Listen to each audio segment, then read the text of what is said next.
If you are dealing with postpartum hair loss, or you're just someone that has naturally thin hair, here are 5 things that I love to do to make myself feel like I have a big, thick, beautiful head of hair.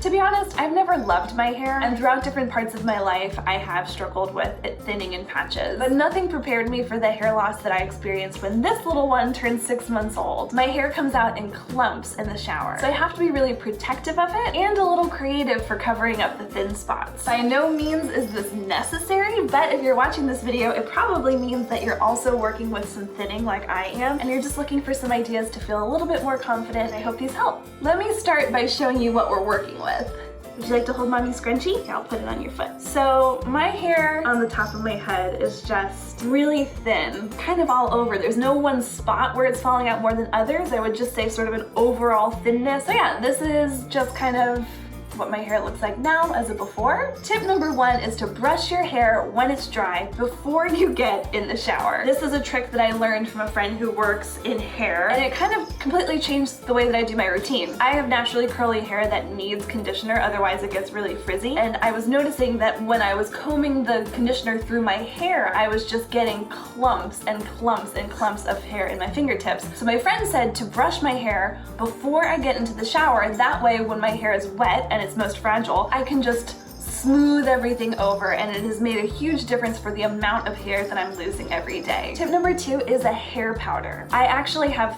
3 different powders that I use. I was kind of desperate one day and I just kind of bought a bunch of different options trying to find something that worked. I really like the Wow powder. I use light brown, or this powder called Topic, which comes in a little shake canister. Not only is it pigmented, but it has a little bit of fiber to it, so it kind of clings to your hair and like builds up a little bit of volume. And this is in medium brown. Would you hold bug please while I do this? So I just put it wherever I have thinness, and then I kind of just comb it through. It doesn't take much, and it just sort of makes it a little bit less noticeable. I could probably do a splash more right there. So yeah, this is something that's really easy to do. I can do it quickly. It kind of works as a dry shampoo too, which is great as a new mom. Tip number 3 is something that I never thought that I would do, but since having a baby and really experiencing a lot of hair loss, I kind of hit a point where I was just like, you know what? I'm gonna give it a try and see if it makes a difference. This isn't something that I do every day, but it is something that I do for parties, or if I'm gonna be on television, something to just make me feel like I have more hair, because it can be a little bit, I don't know, discouraging. For me, embarrassing, I guess, when you feel like you don't have hair anymore. So I did actually go to the store and I bought these clip-in hair additions to add a little tiny bit more volume. I'm gonna just drop them in real quick.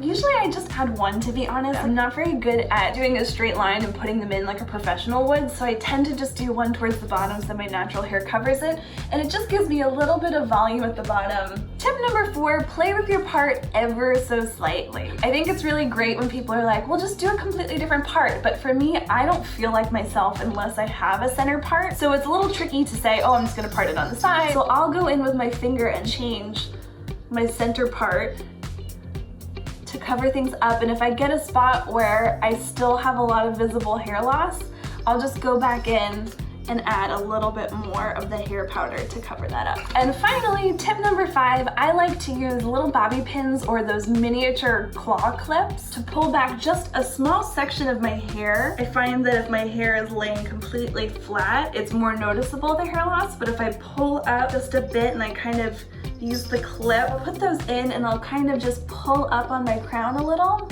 It adds a little bit of volume in the back, kind of like a 60s vibe. Just feels a little bit more full in the back like that. These are just the 5 things that I do to make myself feel a little bit better about the hair that I'm losing. By no means is any of this necessary, but I know for myself, I feel a little bit more confident walking out of the door if I feel like my hair kind of looks like it used to. I hope this helps, whether you just had a baby or you're someone who's had thin hair your whole life.